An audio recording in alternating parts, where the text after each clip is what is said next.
দর্শকদের আমার মনের কান্না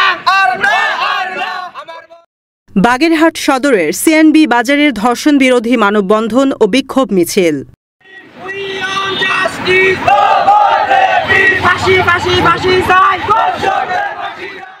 দেশব্যাপী নারীদের বিরুদ্ধে সহিংসতা, নিপীড়ন, ধর্ষণ, অনলাইনে হেনস্থা, আইন শৃঙ্খলা পরিস্থিতির অবনতি এবং বিচারহীনতার প্রতিবাদে বাগেরহাট সদর উপজেলার সিএনবি বাজারে মানববন্ধন ও বিক্ষোভ মিছিল অনুষ্ঠিত হয়েছে।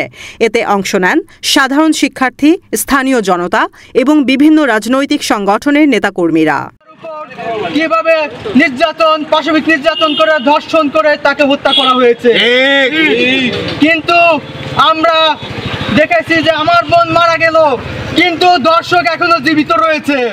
শুক্রবার 14 মার্চ বিকেলে KKR যুব সংঘ ও ব্লাড গ্রুপ এবং সুগন্ধি ব্লাড গ্রুপের ব্যানারে খুলনা বাগেরহাট মহাসড়কের সিএনবি বাজারে এই মানববন্ধন ও বিক্ষোভ মিছিল হয়।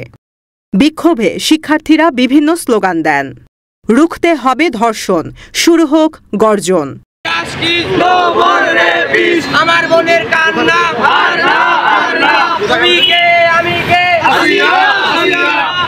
খুন, ধর্ষণ, নিপীড়ন রুখে দাঁড়াও জনগণ। অবিলম্বে ধর্ষকদের বিচার করতে হবে। ধর্ষকেরা ধর্ষণ করে, প্রশাসন কি করে? আমি কে, তুমি কে, আসিয়া আসিয়া। শিক্ষার্থী ও সাধারণ জনতা খুলনা বাগেরহাট মহাসড়কের সিএনবি বাজার সড়ক অবরোধ করে বিক্ষোভ মিছিল করেন। বক্তারা যা বললেন। সংক্ষিপ্ত আলোচনায় বক্তব্য রাখেন খান গোলজার হোসেন, সমন্বয়ক, রাখালগাছি ইউনিয়ন বিএনপি।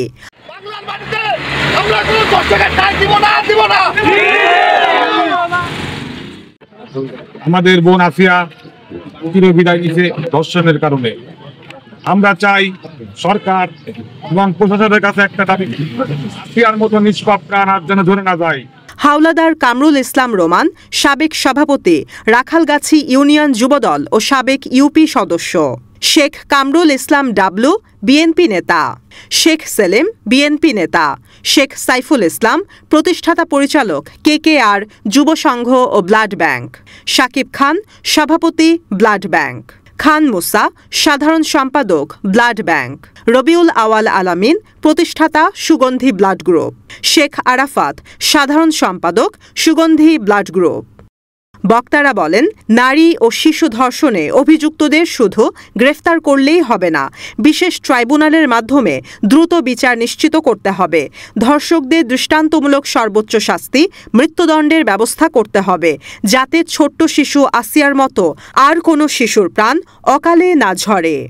বক্তারা হুঁশিয়ারি দেন, আসিয়ার ন্যায় বিচার নিশ্চিত না হলে সারা দেশে আরও বড় কর্মসূচি গ্রহণ করা হবে। সাধারণ মানুষ আইন হাতে তুলে দিয়ে এর হত্যার বিচার কার্যকর করবে ইনশাআল্লাহ।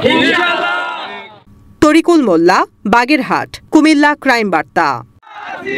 We want justice!